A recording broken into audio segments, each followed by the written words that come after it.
The furnace of the city. The city writhed beneath an unrelenting summer heat, a smothering weight that pressed down like molten iron. The streets buzzed with life, an endless flow of cars and pedestrians navigating their daily grind. Near the corner of an aging diner, a man stood tall, his uniform pristine and his posture rigid. He was a Black Guardsman, his presence commanding respect from most and drawing unease from others. Passers-by stole glances at him, some admiring his poise, others unsure what to make of his unwavering confidence. Among the latter was Officer Gerald Rooks, a veteran cop with a hard-set jaw and a history of letting prejudice dictate his actions. He stood across the street, his eyes narrowing as he took in the guardsman's imposing figure. Gerald wasn't a man used to feeling small, but something about the guardsman's calm demeanor unsettled him. Unable to suppress his irritation, Gerald crossed the street, his hand instinctively resting on his holster. His voice, sharp and cutting, broke the oppressive air. "Hey, you," he barked, the tone heavy with authority. "Papers." The guardsman turned slowly, his movements deliberate, his expression unreadable.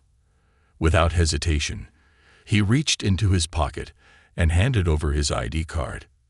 His calm eyes met Gerald's hardened gaze, and for a moment, the crowd around them paused, sensing a tension that could snap at any moment. Gerald scrutinized the ID, his lips curling into a sneer. "What are you, some kind of hero?" he muttered, handing it back. But instead of retreating, he stepped closer, his voice rising. "Kneel." A gasp rippled through the small crowd that had begun to gather. No one moved. No one dared to intervene. The guardsman, his shoulders squared and his chin high, did not respond. His silence was deafening, a challenge that Gerald could not ignore. "I said kneel," Gerald shouted, his face twisting with frustration. He stepped forward, his baton slipping into his hand. The crowd held its collective breath. They knew this moment could spiral out of control, but no one could predict how it would end. The guardsman's response was neither defiance nor compliance. It was a continuation of his silence, a firm resolve that spoke louder than words. His posture, unyielding and steady, seemed to grow more powerful under Gerald's scrutiny. "What's the matter? Are you deaf?" Gerald snarled, his voice laced with venom. The baton in his hand was no longer just a tool. It had become an extension of his anger. "Kneel, or I'll make you." For a split second, the world seemed to hold its breath. The guardsman stood motionless, his eyes locked on Gerald's. In those eyes was a story, a history of endurance, a refusal to be broken. Gerald's hand tightened on the baton, his knuckles turning white. He had expected fear, perhaps a plea for mercy, but what he encountered was something entirely foreign: dignity, unshaken and resolute. The crowd whispered among themselves, some murmuring disapproval, others too fearful to utter a sound. A woman clutched her child's hand tightly, her face a mask of worry. A man in a suit glanced at his watch, torn between staying to witness the unfolding drama and walking away to preserve his sense of normalcy. "You think you're better than me," Gerald hissed, his voice lower now, but no less filled with contempt. He waved his baton, pointing it at the ground, as if marking the spot where he expected the guardsman to kneel. "On your knees. Now." The guardsman did not move. His silence began to feel oppressive, a mirror reflecting Gerald's insecurities. Each second that passed without a response chipped away at Gerald's authority. The onlookers, though still silent, were no longer indifferent. Their gazes shifted from curiosity to something closer to condemnation. In a final act of desperation, Gerald raised his baton, ready to strike. The crowd recoiled, the collective tension snapping like an overstretched wire. But before the baton could fall, the guardsman took a deliberate step forward. He was unarmed, his hands at his sides, yet his presence was overwhelming. "You can order me to kneel," the guardsman said, his voice calm but unyielding. "But you cannot force me to submit." The words struck like a thunderclap, reverberating through the stunned crowd. Gerald froze, the baton trembling in his hand. For a moment, it was unclear who held the power in this confrontation, the man with the weapon, or the man who stood unarmed yet unbroken. The crowd, now emboldened by the guardsman's courage, began to shift. Someone took out a phone, their camera lens capturing every detail of the moment. Others whispered words of support, their voices growing louder as they found strength in each other. Gerald, realizing the tide was turning, clenched his jaw. His authority, so long unquestioned, was slipping through his fingers. Yet he couldn't back down. Not now, not in front of all these witnesses. His pride demanded satisfaction. The guardsman, however, remained steadfast, his silence a weapon more powerful than any baton.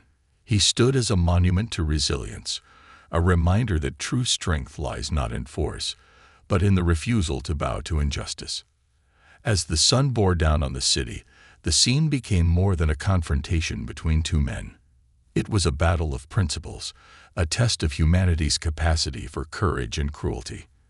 And though the outcome was far from certain, one thing was clear: the guardsman had already won a victory that no blow could erase. The silence that shook the crowd. The sun dipped lower in the sky, casting a copper glow over the street, as if the city itself bore witness to the confrontation. The crowd around the guardsman and officer Gerald Rooks had grown, an amorphous mass of spectators unable to turn away. Whispered conversations floated through the air, punctuated by the occasional gasp or exclamation.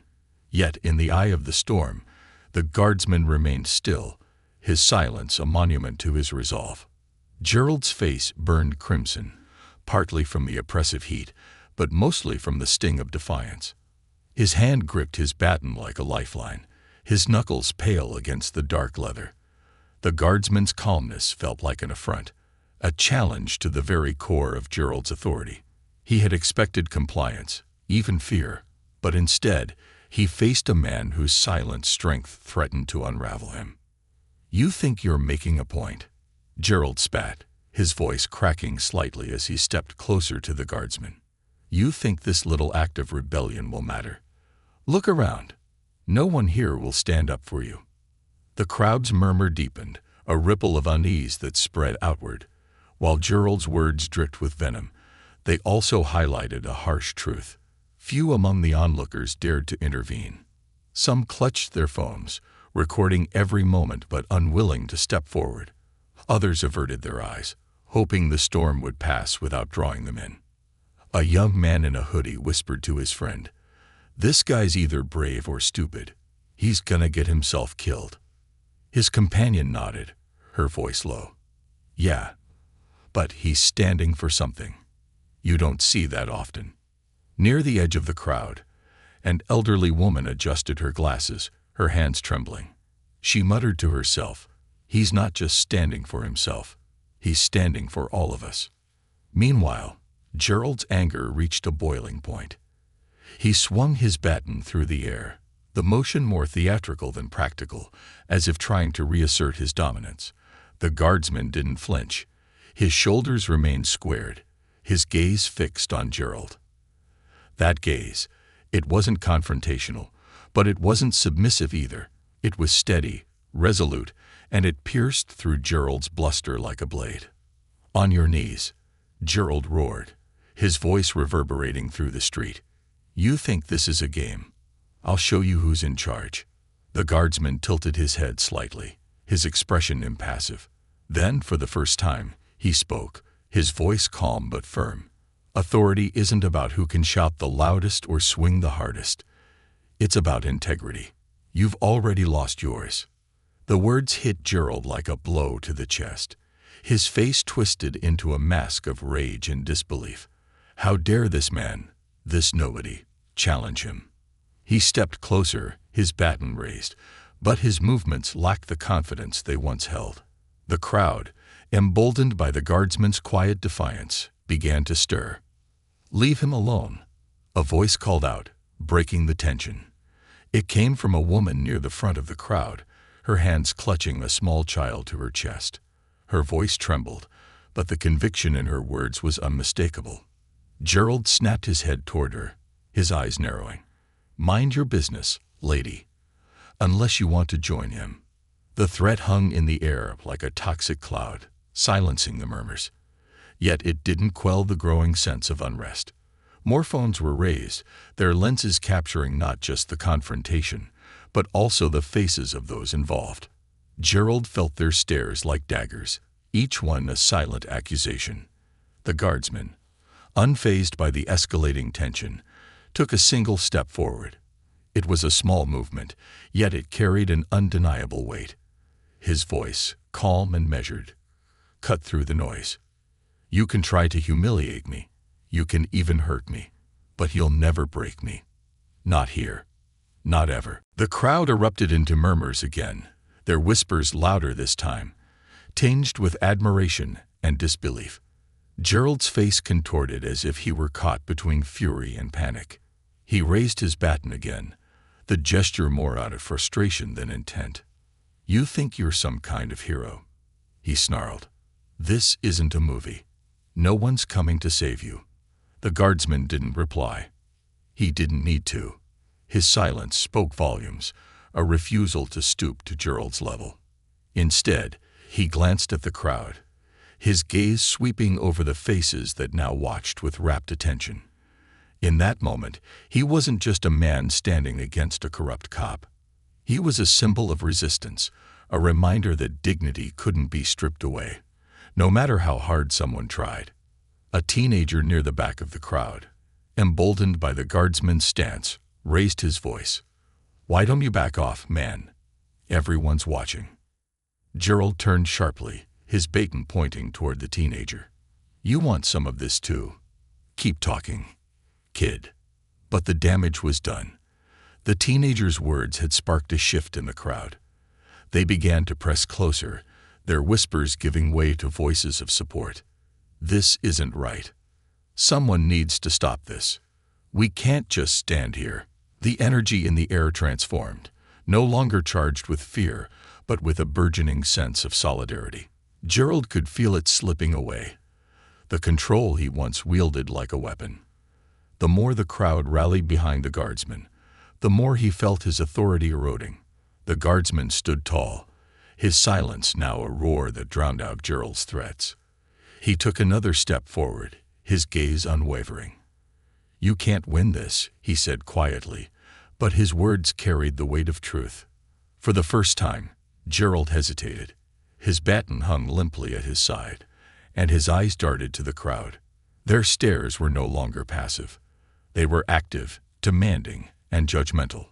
He opened his mouth to speak, but no words came out. The baton slipped from his fingers, clattering to the ground. The crowd, sensing the shift, erupted into applause. It wasn't just for the guardsman. It was for what he represented: courage, dignity, the refusal to yield in the face of injustice. Gerald stepped back, his face a mixture of anger and shame. He turned and walked away, disappearing into the sea of onlookers. The guardsman remained standing, his head held high. The applause grew louder, a wave of sound that echoed through the city streets. As the sun dipped below the horizon, the crowd began to disperse, but the impact of what they had witnessed lingered. The guardsman, now alone, picked up his belongings and walked away, his stride steady and his resolve unbroken. In that moment, he wasn't just a man in uniform. He was a symbol of resistance, a testament to the power of standing tall in the face of oppression. And as the first videos of the incident began to spread online, his story was just beginning to inspire a world hungry for change. A spark ignites a movement. The footage of the confrontation swept through the city like wildfire. Within hours, it had spread far beyond the boundaries of the bustling street where it had taken place. Uploaded by onlookers, the video bore witness to an act of defiance that transcended the physical. It showed a Black Guardsman standing tall, silent, and unyielding, while Officer Gerald Rooks ranted, swung his baton, and failed to break him. By the next morning, the incident was the top headline on every major news outlet.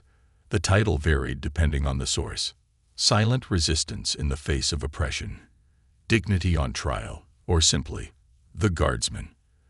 The footage had sparked debates, outrage, and solidarity. Miles away from the scene of the confrontation, Alexia Morris sat at her kitchen table, scrolling through her phone. She was a civil rights activist, but in recent years her efforts had felt like they were being drowned in a sea of indifference. The video stopped her mid-sip of coffee. She put her mug down, her eyes narrowing as she watched the guardsman's unflinching stance and heard Gerald's words dripping with hate. "They can't ignore this," Alexia muttered to herself. She forwarded the video to her network of activists, adding a single line, "We need to rally around this." Within hours, plans for a citywide protest began to take shape. Social media lit up with hashtags. #StandTall, #Dignity Unbroken, #JusticeForTheGuard. Thousands of people expressed their outrage and solidarity, demanding accountability and change. But the guardsman, whose name remained unknown to most, had yet to step into the public eye. Meanwhile, in a quiet apartment, the guardsman, Marcus Hale, sat at his modest dining table, staring at his phone. Messages poured in from every direction.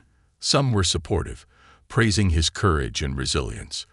Others were hateful, spewing the same venom he had faced in person. His fellow guardsmen sent words of encouragement, but their messages also hinted at worry. Marcus wasn't a stranger to adversity. Born and raised in a small town where his family was one of the few black families, he had faced racism and prejudice from a young age. His father had taught him resilience, not through anger but through steadfast dignity. "Son," his father used to say, "the world will try to make you forget your worth. Don't let them. Stand tall and let your actions speak louder than their hate." His father's words echoed in his mind as he stared at the screen, the face of Gerald Rooks frozen mid-shout. Marcus could still feel the dull ache in his ribs where the baton had struck, but it was nothing compared to the weight of the moment. This wasn't just about him anymore. He exhaled slowly and opened a message from a reporter. They'd wanted an interview. That evening, Marcus agreed to speak on live television. The nation watched as he walked onto the set, his movements deliberate, his uniform sharp and pristine despite the chaos of the day before. The host, a seasoned journalist named Elena Torres, greeted him warmly before diving into the questions. "Mr. Hale," Elena began, "the footage of your confrontation with Officer Rooks has sparked national outrage. Your silence has resonated with millions, but many are asking the same question. Why didn't you fight back?" Marcus's calm eyes met hers. "Because fighting back isn't just about swinging fists or shouting louder. Sometimes, the greatest strength is in standing firm and showing the world that they can't take your dignity from you." Helena nodded, her expression one of admiration. "And yet, you endured physical blows and verbal abuse. Did you ever feel like giving in?" Marcus paused, his gaze thoughtful. "Giving in would have meant giving up not just on myself, but on everyone who looks to me as proof that they can endure too. I've faced hatred my entire life. This wasn't the first time, and it won't be the last. But what they can't take, what no one can take, is my belief in who I am." The interview continued, Marcus's words striking a chord with viewers across the country. By the time it ended, the hashtags had multiplied, and the calls for justice had reached a fever pitch. Across town, Officer Gerald Rooks sat in his dimly lit apartment, the remnants of his pride shattered. He had been suspended pending an investigation, but the weight of public scrutiny was heavier than any disciplinary action. His phone buzzed incessantly with messages, some from supporters urging him to stay strong, others from outraged citizens condemning his actions. For the first time in years, Gerald felt small. The power he had wielded so easily on the streets now felt like a curse. He turned on the television, only to see Marcus's face staring back at him. The guardsman's calmness, even now, felt like an indictment of Gerald's entire worldview. He slammed the remote onto the table, his hands trembling. "They don't know the whole story," he muttered, though the words felt hollow even to him. 2 days later, the city became a sea of voices. Protesters filled the streets, their signs bearing messages of hope, anger, and unity. Alexia Morris stood at the forefront, a megaphone in hand, as she led chants of justice for Marcus Hale and no to racism. In the center of it all stood Marcus, his uniform immaculate, his posture as unyielding as ever. He hadn't wanted to become the face of a movement, but the moment demanded it. The people around him weren't just protesting for him. They were protesting for everyone who had ever been silenced, humiliated, or oppressed. As the crowd surged forward, Marcus took the megaphone. His voice, calm but commanding, carried over the sea of faces. This isn't just about one man or one incident. This is about a system that allows hate to thrive, about a world where dignity is seen as defiance. We're here to say no more. The cheers that followed were deafening, a roar of collective resolve. Marcus raised his hand, the universal sign of solidarity, and the crowd followed suit. In that moment, Marcus Hale wasn't just a guardsman. He was a symbol of hope, a beacon of strength in a world desperate for change. And as the sun set on the city, casting a golden glow over the protesters, one thing was clear. The movement he had sparked was just beginning. The unseen battle. As the protests raged in the heart of the city, the movement that had been sparked by Marcus Hale's quiet defiance began to spread. Videos of the confrontation continued to flood social media, now accompanied by passionate discussions, essays, and commentary from every corner of the world. The incident had evolved into a symbol of resistance, and Marcus had unwittingly become the face of a battle that was larger than himself. Inside the halls of the city's police department, the atmosphere was tense. Gerald Rooks sat at a long table in a windowless conference room, surrounded by stern-faced officials. His badge and weapon lay on the table before him, glaring symbols of the authority he had abused. The department was under intense scrutiny, with demands for transparency and accountability coming from the public, the media, and even local government officials. Chief Anita Morrison, a veteran officer known for her no-nonsense approach, leaned forward, her sharp eyes fixed on Gerald. "Officer Rooks, do you understand the gravity of what you've done?" she asked, her tone measured but cutting. Gerald fidgeted in his chair. "It's being blown out of proportion," he muttered. "The media's twisting it to make me look like the bad guy." Anita's expression hardened. "You are the bad guy in this situation, officer. You abused your position, humiliated an innocent man, and fueled the fire that's now consuming this department. Do you think you can justify that?" Gerald opened his mouth to respond, but Anita cut him off. "Save it. The public wants answers, and they won't be satisfied with excuses. An independent investigation has already begun, and you're suspended without pay pending its outcome." The door to the conference room opened, and a city official entered, his face grim. "Chief Morrison," he said, "the mayor's office has requested a press conference. They want a formal statement addressing the incident." Anita nodded. "Fine. Schedule it. But make it clear that we're committed to accountability and reform." As the official left, Anita turned back to Gerald. "You'd better prepare yourself, Rooks. This isn't going away." Elsewhere, Marcus Hale stood in the modest apartment of his older sister, Rochelle. She had insisted he stay with her for a few days, worried about the death threats that had started pouring in alongside the messages of support. "You've got the whole world talking, little brother," Rochelle said, setting a plate of food in front of him. Her voice was tinged with both pride and concern, but not everyone's happy about it. Marcus nodded, his expression thoughtful. "I knew this would come with backlash. But it's not about me anymore, Rochelle. It's about what this represents." Rochelle sat across from him, her hands folded on the table. "You've always been strong, Marcus, ever since we were kids, but strength can't protect you from everything. Promise me you'll be careful." "I will," Marcus said, his voice soft but resolute. He glanced at his phone, which buzzed incessantly with notifications. He had avoided responding to most of them, but one message caught his attention. It was from Alexia Morris, the activist who had helped organize the protests. "Marcus," the message read, "I know you didn't ask for this, but your voice is powerful. We need you to speak at tomorrow's rally. People need to hear from the man who inspired all of this." Marcus hesitated. He had never sought the spotlight, preferring to let his actions speak for themselves. But the movement had grown beyond him, and he couldn't ignore the responsibility that came with it. He typed a brief reply, "I'll be there." The next day, the rally was held in Freedom Plaza, a sprawling square that had become the epicenter of the city's protests. Thousands of people gathered, their voices unified in chants of justice and equality. Banners waved in the air, bearing slogans like "Dignity over oppression" and "We stand with Marcus." At the center of the crowd, a temporary stage had been erected. Marcus stood behind the curtain, his heart pounding. He wasn't nervous about speaking. He had faced worse fears in his life, but the weight of the moment pressed heavily on him. Alexia approached, her presence a steadying force. "You've got this," she said, her voice encouraging. "Just speak from the heart. That's all anyone wants." Marcus nodded, taking a deep breath.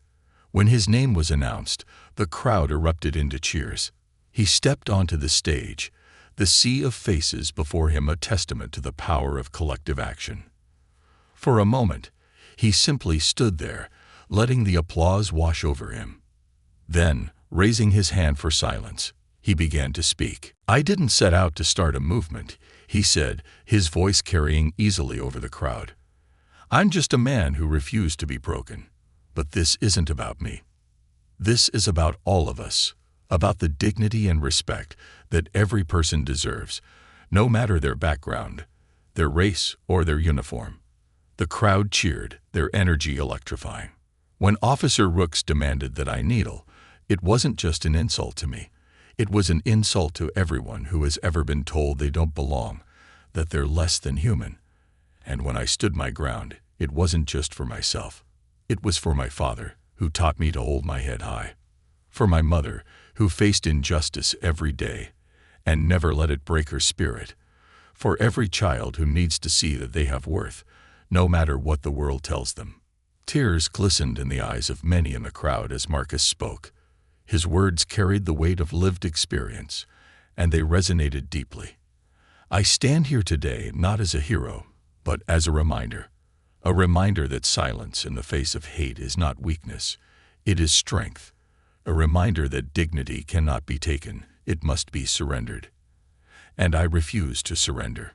The crowd roared, their voices a tidal wave of support and solidarity. Marcus stepped back, letting the energy of the moment fill the square. Across the city, in a dimly lit apartment, Gerald Rooks watched the rally on his television. His jaw tightened as he saw Marcus on the screen, commanding the respect and admiration of thousands. It was a stark contrast to his own situation, suspended, isolated, and increasingly despised. For the first time, Gerald felt a pang of doubt. He had told himself that his actions were justified, that Marcus was just another troublemaker who needed to be put in his place. But as he listened to Marcus's speech, a small voice inside him whispered the truth. He had been wrong. The rally ended with a chorus of chants and a renewed sense of purpose. Marcus left the stage to a hero's welcome, but in his heart, he knew the fight was far from over. This was just the beginning. The unseen battles, within systems, within communities, and within hearts, would be the hardest to win. But for the first time, in a long time, Marcus believed they could be. The ripple effect.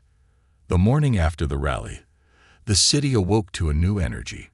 Freedom Plaza, still littered with signs and banners from the night before, stood as a testament to the collective voice of the people. The rally wasn't just an event, it was a catalyst. Across social media, news outlets, and private conversations, people were discussing Marcus Hale, the guardsman who had refused to kneel. In schools, students debated the footage during lunch. At workplaces, water cooler discussions turned to the systemic injustices that had been ignored for too long. In homes, parents explained to their children why Marcus's stand mattered. It was no longer just a city story, it was becoming a national movement. Marcus sat at Rochelle's kitchen table, staring at his phone. His speech at the rally had resonated far beyond the plaza. Messages continued to pour in, some hateful, others supportive, and many deeply personal. People shared their own stories of injustice, their struggles with prejudice, and how his actions had inspired them to confront their fears. One message, in particular, caught his attention. It was from a young woman named Camille, who described how she had been afraid to speak up about the discrimination she faced at her job. She wrote, "Because of you, I filed a complaint. I don't know what will happen, but at least I can say I tried. Thank you for giving me the courage to stand tall." Marcus's heart ached as he read her words. He had never imagined that his silence during that confrontation would amplify so many voices, yet the responsibility weighed heavily on him. He wasn't just a symbol of resilience. He was now a leader, whether he had wanted to be or not. Rochelle walked into the room, a mug of coffee in her hand. She noticed the look on Marcus's face and set the mug down. "You're carrying a lot, aren't you?" Marcus nodded, his eyes meeting hers. "I didn't ask for this, Rochelle. I just stood my ground. And that's exactly why people are looking to you now," she said, placing a hand on his shoulder. "You didn't ask for it, but maybe that's why it's so powerful. You didn't do it for attention. You did it because it was the right thing." Marcus exhaled, running a hand over his face. "I'm not sure I'm ready for all of this." "Maybe no one ever is," Rochelle said gently. "But you're not alone in this. You've got people behind you now, more than you realize." Meanwhile, in the city's downtown office of the civil rights group Justice Forward, Alexia Morris was busy coordinating the next steps of the movement. The rally had been a success, but she knew momentum needed to be sustained. Calls for police accountability were growing louder, but systemic change required more than speeches and protests. She sat in a cramped office surrounded by papers, her phone constantly buzzing with updates. A knock on the door drew her attention. It was her colleague, Malik, holding a stack of documents. "Alexia, you need to see this," Malik said, placing the papers on her desk. She flipped through them, her brow furrowing. "What am I looking at?" "Officer Gerald Rooks's history," Malik explained. "He's been accused of misconduct multiple times. Racial profiling, excessive force, but every case was either dismissed or buried. The department's been protecting him." Alexia's jaw tightened. "This is exactly what we've been fighting against. They've been letting this fester for years." Malik nodded. "If we can bring this to light, it's not just about Rooks. It's about exposing the system that allowed him to act with impunity." Alexia leaned back in her chair, her mind racing. "We need to be strategic. If we come out swinging without solid evidence, they'll just dismiss us as radicals. But if we gather enough proof, we can force their hand." She picked up her phone and dialed Marcus. When he answered, she said, "Marcus, we've got something big. I think it's time we take this fight to the next level." In the days that followed, Justice Forward launched a campaign to uncover the systemic failures within the city's police department. They gathered testimonies from other victims of Gerald Rooks and filed Freedom of Information Act requests to access internal records. The evidence they uncovered painted a damning picture: a department that had consistently turned a blind eye to abuse, protecting officers at the expense of the community they served. The findings were released in a detailed report, accompanied by a press conference. Marcus stood beside Alexia as she addressed the media, her voice steady and passionate. "This isn't just about one officer," Alexia said. "This is about a system that enabled him, a culture that prioritized power over accountability, and it's a system that must change." Marcus spoke next, his words measured but powerful. "I stood my ground because I believed in my dignity. Now we stand together because we believe in justice. Change isn't easy, but it's necessary, and we won't stop until we see it." The press conference reignited the movement, drawing attention from national leaders and advocacy groups. Public pressure mounted on city officials to act. The mayor announced the formation of an independent commission to investigate police practices, and Officer Rooks was officially charged with misconduct. For Gerald Rooks, the walls were closing in.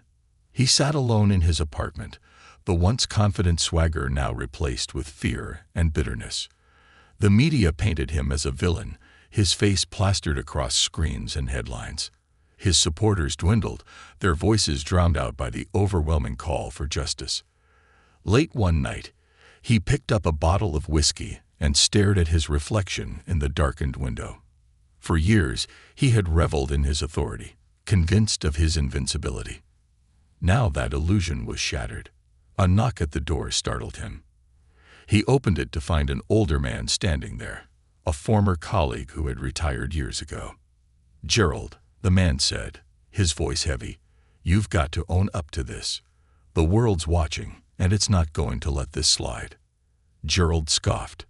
"You think they care about the truth? They've already made up their minds." The man shook his head. "The truth isn't what you think it is, Gerald. Maybe it's time you started looking for it." The words lingered long after the man left, leaving Gerald to wrestle with his own conscience. As the days turned into weeks, the movement continued to grow. Protests spread to other cities, each one echoing the calls for justice and reform. Marcus Hale became a reluctant leader, his quiet strength inspiring countless others to stand tall in their own battles. And while the road ahead remained uncertain, one thing was clear. The ripple effect of that fateful confrontation was far from over. It had awakened a city, a nation, and perhaps even a world. The ripples of Marcus Hale's stand extended far beyond what anyone could have anticipated. What had started as a single act of defiance had grown into a multifaceted movement. Each day brought new developments. Protests in neighboring cities, editorials demanding systemic reform, and a swelling chorus of voices from all walks of life echoing the same refrain: "Enough is enough." The commission and the pressure for change. The independent commission announced by the mayor was tasked with investigating the city's police department, but the public's trust was fragile. Activists like Alexia Morris and organizations such as Justice Forward demanded transparency, pushing for public hearings and community involvement in the process. Marcus found himself at the center of these discussions, his voice becoming one of the most influential in shaping the commission's direction. At a packed town hall meeting held in a community center, Marcus addressed a crowd that overflowed into the streets. The room buzzed with a mix of anger, hope, and determination. People of all ages and backgrounds came to listen, to share their stories, and to demand action. Marcus stepped up to the microphone, his voice calm but resonant. "We're here because this isn't just about one incident. It's about a pattern, a system that has failed us time and time again. But today, we're saying no more. We're not just fighting for accountability. We're fighting for a future where our children don't have to fear those sworn to protect them." The room erupted in applause, and Marcus continued, "We know change won't happen overnight. It's going to take all of us, speaking out, holding leaders accountable, and refusing to back down. But I believe in this community. I believe in us." As Marcus stepped away from the microphone, a young man approached him, his face a mix of admiration and hesitance. "Mr. Hale," he began, his voice trembling, "I just wanted to say thank you. Watching you stand up to that officer, it gave me the courage to speak out about what happened to me." Marcus placed a reassuring hand on the young man's shoulder. "Your voice matters. Keep speaking your truth." Gerald Rooks faces the fallout. While Marcus was embraced as a symbol of hope, Gerald Rooks faced mounting isolation. The independent commission subpoenaed his records, uncovering years of complaints and internal investigations that had been quietly dismissed. As more victims of his misconduct came forward, the narrative shifted from one bad incident to a glaring example of systemic failure. Under mounting pressure, Gerald was called to testify before the commission. The hearing was televised, drawing millions of viewers. Gerald sat at the witness table, his once confident demeanor now replaced with a sullen, defensive posture. His attorney sat beside him, whispering last-minute advice. "Officer Rooks," one commissioner began, her tone firm, "can you explain why so many complaints against you were dismissed without proper investigation?" Gerald shifted uncomfortably. "Those complaints were baseless," he muttered. "People don't like being told no, and they think they can cry foul when they don't get their way." The room murmured in disapproval, but the commissioner pressed on. "Yet the evidence suggests a pattern, one that includes racial profiling and excessive force. Do you deny that this pattern exists?"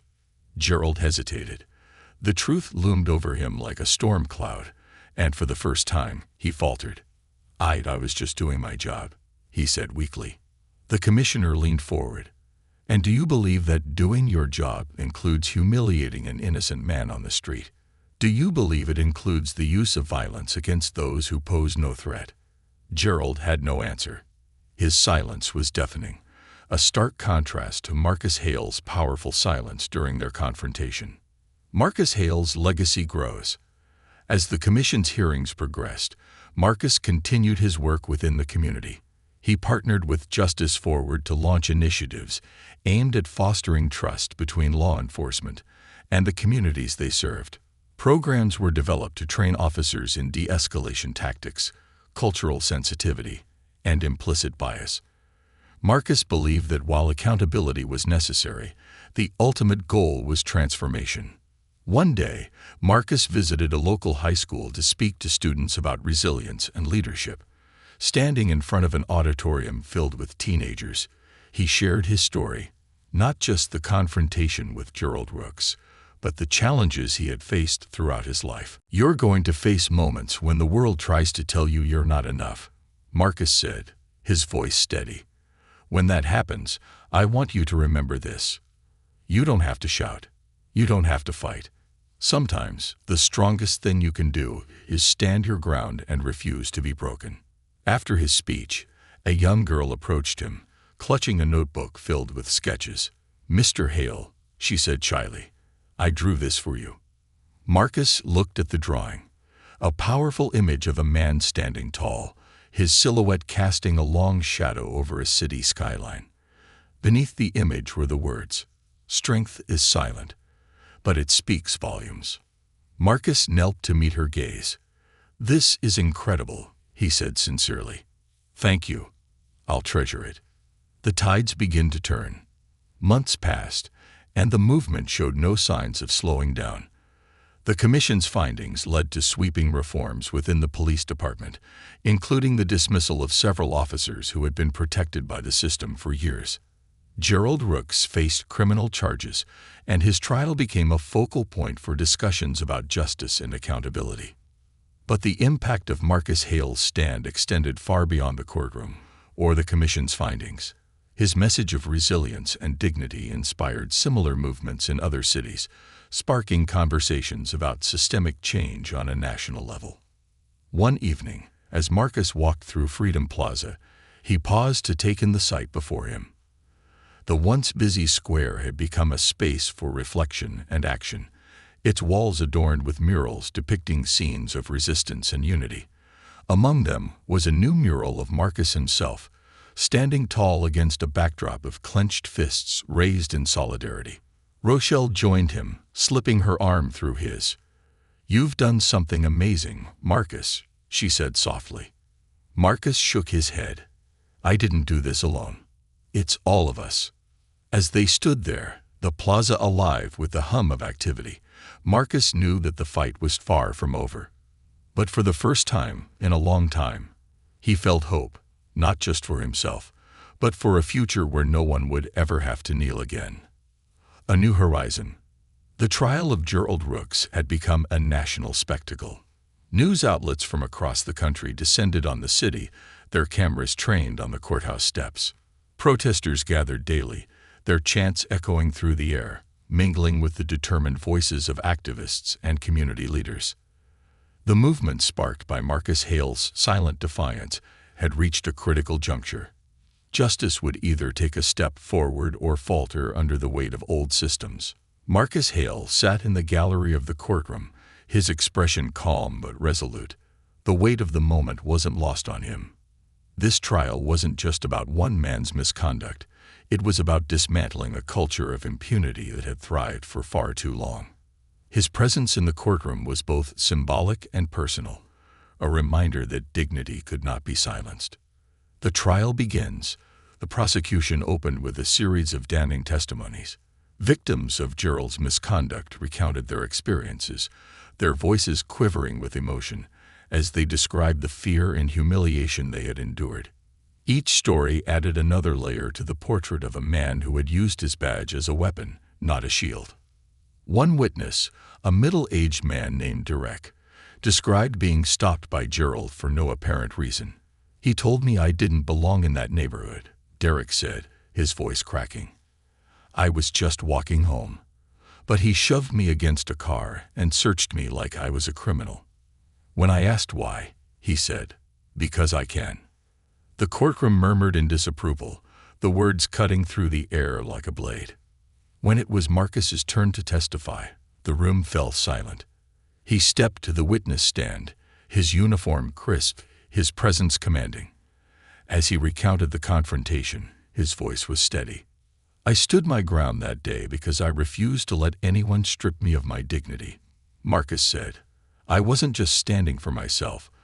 I was standing for every person who's been told they're less than human, for every person who's been treated as though their worth is negotiable." The prosecutor leaned forward. "Mr. Hale, in that moment, you chose silence over action. Why?" Marcus met her gaze. "Because silence can be louder than any shout. When you don't respond to hate with hate, you expose its weakness. I knew that by standing there, unyielding, I could show the world who the real coward was." His words resonated deeply, drawing nods from the jury and tears from some in the gallery. The defense crumbles. Gerald's defense team tried to shift the narrative, painting him as a dedicated officer who had simply been under immense pressure. They argued that his actions were the result of stress, not malice, but their arguments rang hollow against the mountain of evidence and the collective voice of those he had wronged. When Gerald took the stand, his confidence wavered. Under cross-examination, his attempts to justify his behavior unraveled. "Officer Rooks," the prosecutor said, her tone sharp, "you've heard the testimonies of those who suffered under your actions. Do you feel any remorse?" Gerald hesitated, his eyes darting to the crowd. I didn't mean to hurt anyone. I was just doing my job." The prosecutor raised an eyebrow. "And do you believe your job includes racial profiling, humiliating civilians, striking an unarmed man who posed no threat?" Gerald stammered, unable to provide a coherent response. The silence that followed was deafening. A verdict and a reckoning. After weeks of testimony, the jury deliberated for hours. The city held its breath, the tension palpable.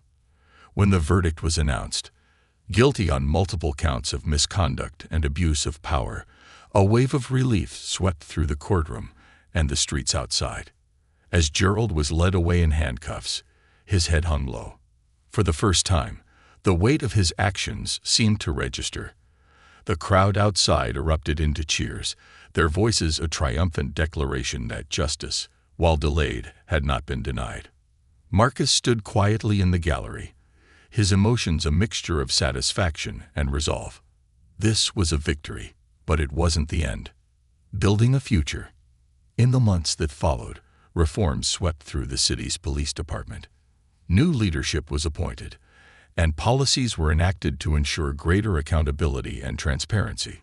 Community advisory boards were established to bridge the gap between law enforcement and the people they served. Marcus continued his work with Justice Forward, traveling to other cities to speak about resilience, justice, and the power of collective action. He became a sought-after speaker, his quiet strength inspiring people from all walks of life. One evening, after a long day of meetings and events, Marcus returned to Freedom Plaza. The mural of him standing tall had become a gathering place for those seeking hope and inspiration. As he stood before it, a young boy approached him, clutching a notepad. "Mr. Hale," the boy said hesitantly. Marcus knelt to meet his gaze. "Yes." The boy held out the notepad, revealing a drawing of Marcus in his guardsman uniform. "I want to be like you when I grow up," he said shyly. Marcus smiled, his heart swelling with emotion. "Thank you," he said, taking the drawing. "But remember, being like me isn't about wearing a uniform or standing tall. It's about knowing your worth and never letting anyone take it away." The boy nodded, his eyes wide with admiration. As he ran back to his family, Marcus stood and looked out over the plaza. The city was still far from perfect, but it was moving in the right direction. A legacy of resilience. Years later, Marcus's name became synonymous with resilience and justice.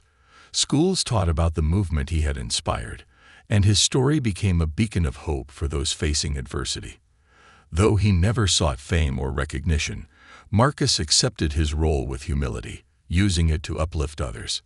As he walked through the city he had helped transform, Marcus carried with him the lessons of his journey. He knew that the fight for justice was ongoing, but he also knew that every stand, no matter how small, could create ripples that changed the world. And he was proof that even in the face of hatred, dignity could triumph. The years passed, and the city bore the marks of change, not just in its policies, but in its spirit. The streets once defined by division now held murals of unity, their vibrant colors reflecting the resilience of a community that had faced its darkest moments and emerged stronger. Marcus Hale had become a symbol not just of resistance, but of what could be achieved when people refused to yield to injustice. A farewell to a fighter. It was a crisp autumn morning when Marcus found himself back in Freedom Plaza. He had walked these streets countless times, but today was different.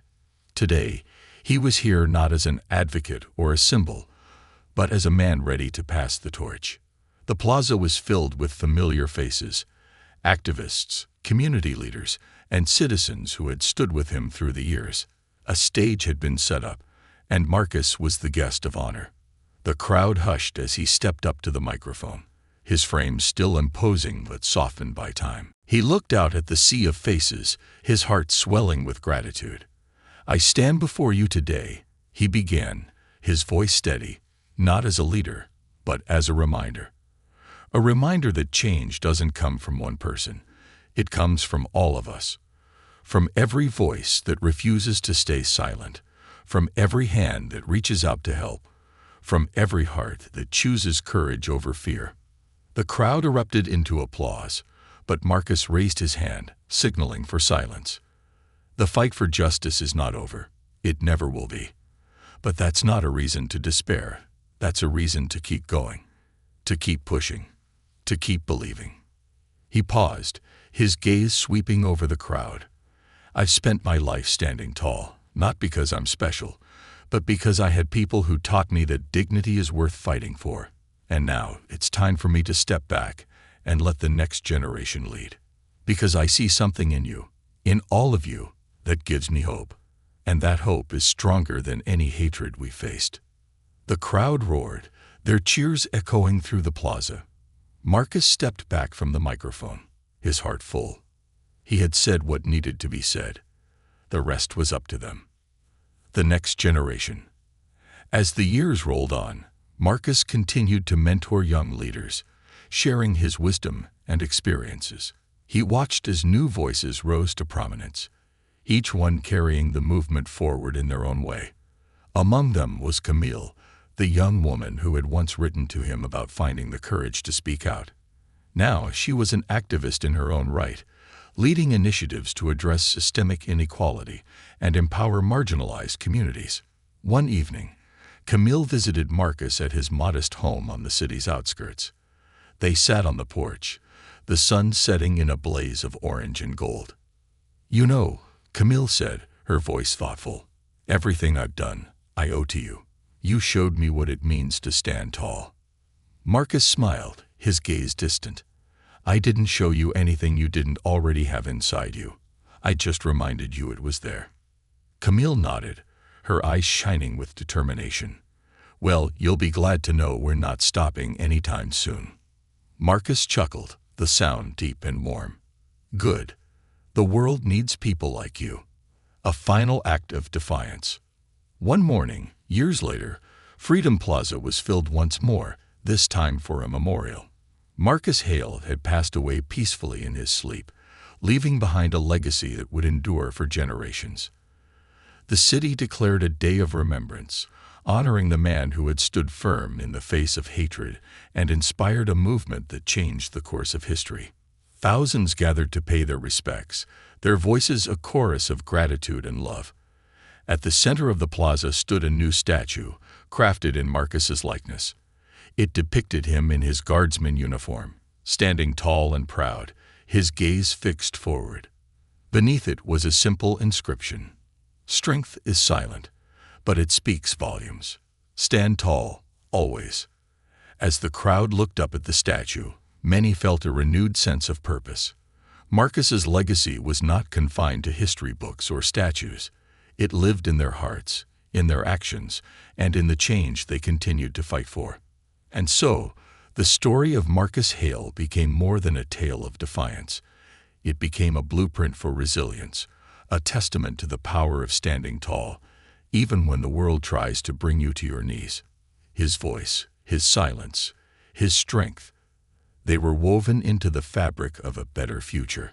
The plaza emptied as the sun set, but the spirit of Marcus Hale remained, as enduring as the stars that lit the night sky.